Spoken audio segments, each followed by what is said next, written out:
नमस्कार दोस्तों, मैं हूं सचिन और आपका मेरे YouTube चैनल पे बहुत बहुत स्वागत है। दोस्तों, आज हम जो पोइम डिस्कस करने जा रहे हैं, इस पोइम का नाम है द सन राइजिंग, जिसे इंग्लिश पोइट जॉन डन ने लिखा है। John Donne wrote a wide range of social satire, sermons, holy sonnets, elegies and love poems throughout his lifetime. And he is perhaps best known for the similarities between his erotic poetry and his religious poetry. इनके बहुत सारे work including the sun rising को publish किया गया था इनकी death के बाद in 1633 in the collection songs and sonnets. Sun rising में होता क्या है कि जो स्पीकर है या जो नरेटर है वो सन को, सूर्य को ऑर्डर देता है कि वो उसके बेड को गर्म करे ताकि वो और उसकी जो लवर है वो सारा दिन वहाँ पे पड़े रहें instead of getting up to go to work. The poems playful use of language and extended metaphor exemplifies Donne's style across his work, erotic and religious alike. तो चलिए दोस्तों, अब पोइम को लाइन बाय लाइन डिस्कस करते हैं। The sun rising by John Donne. So it starts with busy old fool unruly sun, why dost thou thus through windows and through curtains call on us.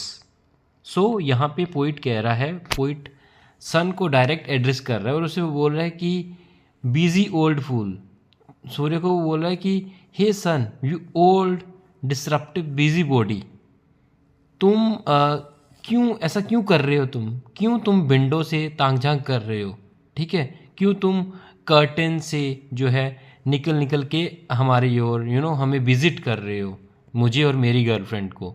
Y are you shining past the windows and close curtains to pay an uninvited visit to me and my girlfriend?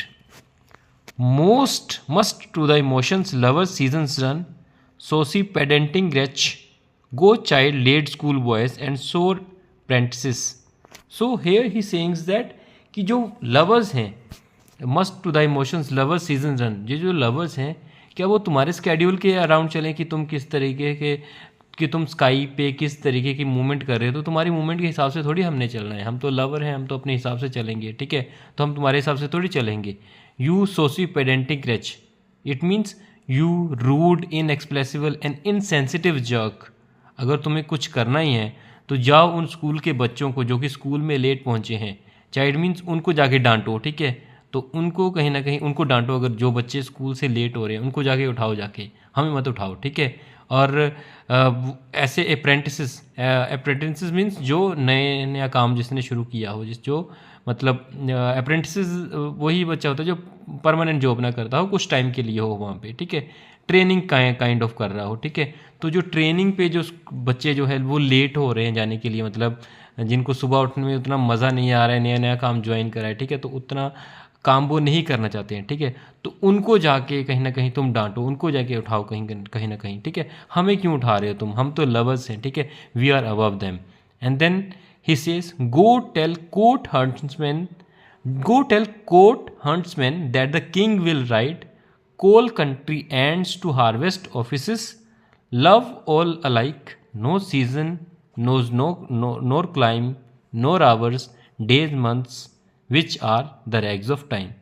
So here he says, go tell court huntsman that the king will ride. जाओ और king की hunting party को बोलो कि king जो है is about to ride on a hunt. And जो the country ants means जो फार्म वर्कर्स हैं, तो जो फार्म वर्कर्स हैं उनको जाके बोलो कि उनका हार्वेस्टिंग का टाइम हो गया है, तो उनको अपनी हार्वेस्टिंग की ड्यूटीज़ पे जाना चाहिए टाइम से ही, ठीक है। लेकिन वो कहते हैं love all alike, no season knows nor clime, वो कहते हैं कि प्यार जो है, जो लव है, वो इन सब की तरह नहीं है। It is above that, it is above the influence of seasons and वेदर्स, it is also above the influence of hours, days and months, which unlike love wear out like old rags as time passes. So here he says nor hours, days, months which are the rags of time. ये जो हैं जो तो समय के साथ ढल जाते हैं, लेकिन प्यार ऐसा नहीं होता, प्यार समय के साथ नहीं ढलता, प्यार समय के साथ बढ़ता जाता है, ठीक है। So this is more than that, ठीक है, this is above than that, love is above than that. So you should not be you should not be playing out with lovers. So leave the lovers aside and बाकी सभी को तंग करो जाके, बस lovers को छोड़ दो, हम जो लवर्स हैं हमें छोड़ दो, ठीक है। सो नेक्स्ट स्टांजा स्टार्ट होता है जिसमें वो बोलते हैं दाई बीम्स, बीम्स मीन सूर्य की जो किरणें होती हैं, thy beams so reverend and strong why shouldst thou think. So यहाँ पे वो कहते हैं why do you think that your beams are so worshipped and strong, reverend means worshipped. तुम्हें ऐसा क्यों लगता है कि तुम्हारी जो किरणें हैं इनको ही सभी लोग पूजा करते हैं, सुबह सुबह पानी देते हैं ना हम सूर्य की किरणों को, है ना, तो कहीं ना कहीं हम वर्शिप करते हैं। तो वो बोलता है कि तुम्हें ऐसा क्यों लगता है कि तुम्हारी किरणें इतनी बड़ी हैं या इतनी रिलीजियस हैं कि सब लोग उसकी पूजा करते हैं, बहुत स्ट्रॉन्ग हैं जो, ठीक है। I could eclipse and cloud them with a wink. Eclipse का मतलब होता है ग्रहण लगना। आपको पता है जब सूर्य का ग्रहण लगता है तो सूर्य के ऊपर काला चंद्रमा सा आ जाता है, ठीक है। So he says I could eclipse and cloud them with a wink. So वहाँ कहता है कि मैं तो इन्हें 1 सेकेंड में ब्लॉक कर सकता हूँ अगर मैं अपनी आँखों को क्लोज करूँ, अपनी आँखों के एक विंक के साथ जो है मैं इन्हें बिल्कुल ब्लॉक कर सकता हूँ, ठीक है। लेकिन but that I would not lose her site so long. But क्योंकि अगर मैंने अपनी आंखें बंद करी, अगर मैंने अपनी पलकें झपकाई, तो मुझे जो है फिर अपनी प्रेमिका की फेस तो नहीं दिखेगा, तो वो मैं उसके बिना तो मैं रह नहीं सकता, ठीक है। तो इसीलिए मैं जो है वो तुम्हें ब्लॉक नहीं कर रहा हूँ, तुम्हें बंद नहीं कर रहा हूँ तुम्हारी किरणों को, सिर्फ इसी वजह से that I want to see my lover. If our eyes have not blinded thine, look and tomorrow late tell me whether both the Indies of spice and mine। सो कहता है कि वो एज्यूम करता है कि अगर मेरी लवर की आंखें इतनी ब्राइट नहीं है कि उन्होंने तुम्हारी किरणों को ऑलरेडी ब्लाइंड कर दिया है, तो जाओ चेक करो और कल शाम को आके मेरे को बताना कि whether both the East Indies and West Indies are where you left them, क्या तुमने उनको वहीं छोड़ा था, और whether they are right next to me, या फिर वो बिल्कुल मेरे पास पड़ी हुई है, बिल्कुल मेरे पास लेटी हुई है। बी वेयर दाउ लेफ्टस्ट डम और लाई हेयर विद मी, ठीक है। तो वही बात वो कह रहे हैं कि उसको जाओ और चेक करो और मुझे बताओ आके कि क्या वो वहीं पे हैं या फिर वो अब मेरे नेक्स्ट, या फिर वो मेरे पास लेटी हुई है। Ask for those kings whom thou saw'st yesterday and thou shalt hear all here in one bed lay, ठीक है। और उन राजाओं से भी जाके पूछो जिनको तुमने कल देखा था, और तुम्हें एक ही बात सुनने को मिलेगी कि सब कुछ पूरा जहां इस बेड में सो रहा है, ठीक है। तो वो अपनी लवर को पूरी दुनिया के साथ कंपेयर करता है, ईस्ट इंडीज़ से लेके वेस्ट इंडीज़ तक जाके पूरे राजाओं से जितना भी इस कुछ दुनिया में हो रहा है वो उसको बोलता है कि वो सब कुछ इसी बेड में हो रहा है, ठीक है। Then last stanza of this poem is she is all states and all princes I nothing else is.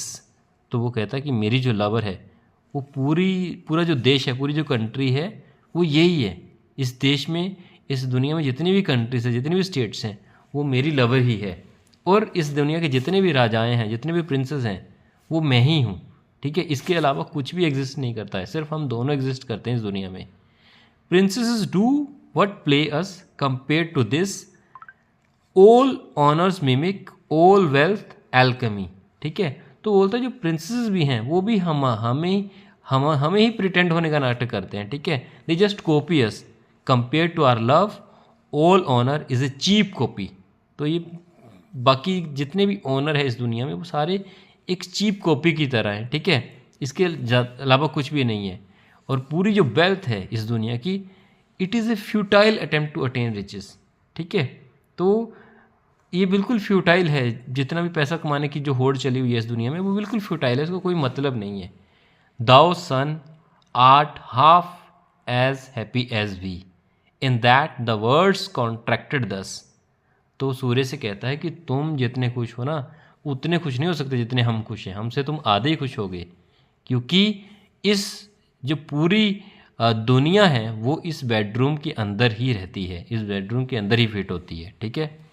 दाइन age ask ease and since thy duties be to warm the world that's done in warming us. तो बोलते हैं तुम्हारी जो अभी as है, तुम बहुत बूढ़े हो गए हो, बहुत सालों से तुम लोगों को, दुनिया को वार्म कर रहे हो, गर्म कर रहे हो, और ये तुम्हारी जॉब भी है, ठीक है। लेकिन अब तुम्हें आराम करने की ज़रूरत है। तुम्हारा जो जॉब है वो दुनिया को गर्म करना ही है ना, तो तुम तो दुनिया को गर्म करना अगर चाहते हो तो वो तो तुम हमें गर्म करके ही अपना काम कर सकते हो। तुम्हें पूरी दुनिया को गर्म करने की ज़रूरत ही नहीं है, क्योंकि पूरी दुनिया तो इस बेडरूम में बसती है, यहाँ पे मैं और मेरा लवर है, ठीक है। तो तुम्हें पूरी दुनिया को गर्म करने की ज़रूरत नहीं है, तुम सिर्फ इस कमरे को गर्म करो और तुमने पूरी दुनिया वाला काम कर दिया। मतलब तुम्हारा काम मैंने बहुत आसान कर दिया है, पोइट ये कह रहा है सन को। Shine here to us and thou art everywhere, this bed thy centre is, these walls thy sphere. तो वो कहता है कि हमारे ऊपर शाइन करने की वजह से तुम पूरी दुनिया में शाइन करोगे। ये जो बेड है, ये जो मेरा बेड है, यही तुम्हारा सेंटर है, और ये बेडरूम की जो दीवारें हैं या फिर आउटसाइड जो बाउंड्रीज है, ये तुम्हारा सोलर सिस्टम की बाउंड्री है ये, ठीक है।